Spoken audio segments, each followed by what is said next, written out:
அடுத்த ஆண்டார்குப்பத்தில் ஆடி கிருத்திகையை முன்னிட்டு ஏராளமான பக்தர்கள் வரிசையில் நின்று சாமி தரிசனம் செய்தனர்.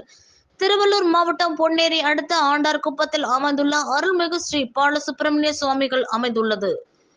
திருத்தலத்தில் ஆடி கிருத்திகையை முன்னிட்டு சுற்றுவட்டார பகுதியில் உள்ள பொதுமக்கள் ஏராளமானோர் பால்குடம், காவடி, அழகு குத்துதல் போன்ற ஏராளமான நேர்த்திக்கடன்களை செய்தனர். பக்தர்கள் குவிந்ததால் 50 ரூபாய் டோக்கன், கோவில் பிரசாதம் 30 ரூபாய் டோக்கன் எனவும் வசூலித்ததால் பொதுமக்களிடையே பெரும் பரபரப்பு ஏற்பட்டது. கோவில் நிர்வாகத்தின் சரிவர பராமரிப்பு வழிவகை செய்யாததால் மக்கள் ஆவேசம். கழிவுநீர் செல்லும் கால்வாய்கள் சரிவர இல்லாததால் மிகுந்த அச்சத்துடன் பக்தர்கள் சென்று வரும் நிலை ஏற்பட்டது. அக்கோவில் நிர்வாகம் கண்டும் காணாமல் இருக்கும் அதிகாரிகளாக பொதுமக்கள் முகம் சுளிப்பு.